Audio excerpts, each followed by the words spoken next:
Welcome. Today we're going to talk about SWOT analysis and Porter's 5 forces. This can also be used for a pestle review, industry review if you have need, but the major focus today will be SWOT analysis and 5 forces. So let's get started. There are a couple of major tools for this resource type of research. The first one is Net Advantage. And what I've done is I've looked up a company called Donaldson. Donaldson manufactures air filtration systems for motors. You can get a basic company overview here. It's very similar to Emergent Online, but they do have one thing here, the industry surveys. So if you wanted to look at let's take a look at the industry survey for Donaldson, which is industrial machinery. And you can see that's the most recent. And if we open up that profile and take a look at it, we can see that you can understand what are the industry trends in the Porter's 5 forces for that arena.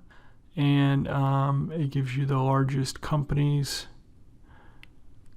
there, and then the competitive environment, operating environment, and again you'll see the bargaining power of customers, bargaining power of suppliers, threat of substitutes, threat of new entrants into the arena, and then the big one, degree of rivalry.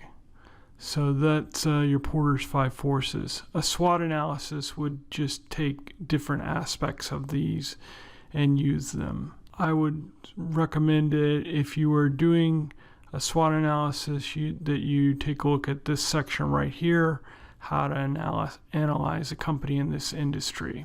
And this talks about what are the major drivers, both qualitatively and quantitatively, for this industry that can help you look at their strengths, weaknesses, opportunities, and threats. So that's Net Advantage. The second one that we're going to take a look at is Business Source Complete. And if we go ahead and take a look at Donaldson, they have a SWOT analysis specifically for Donaldson. And we want to look at their most recent one. And we will open that up. The SWOT analysis for Business Source Complete is fairly basic. It's not rocket science. So you need to probably expand a little bit on their strengths, weaknesses, opportunities, and threats. That's my take on it. Generally, this SWOT analysis is not very strong on its own. You're going to have to add to it. An additional place that you can look is Emergent Intellect, and you start by going into Emergent Intellect and looking up your company. You want to get the primary NACES code, and then you want to go into Intellect again and look on at their industry section.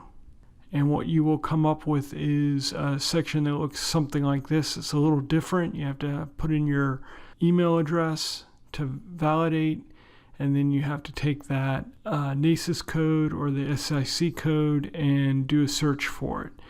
But when you get to the part, and in particular this is the automotive parts manufacturing, you'll see down here there's an industry forecast, companies, critical issues.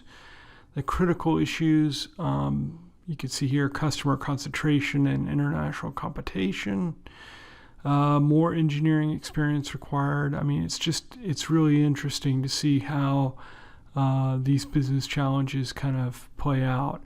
You can also look at what are the major business trends, what are the executive insights. So these are the things that keep the CEO or the CFO or CIO up at night.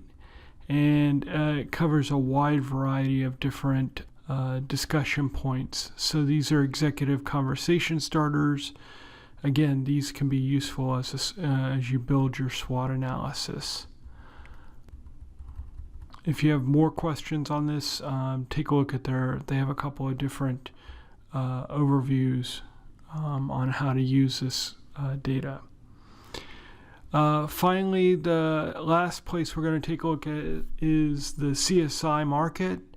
They list their suppliers and, most importantly, competition. So you can see how your competitor's market share compares to yours, your particular company. So there's your markets, the different segments. This is just a wonderful tool for putting together a competitor list and supplier list for your SWOT analysis. I hope this helps you. I'll talk to you soon.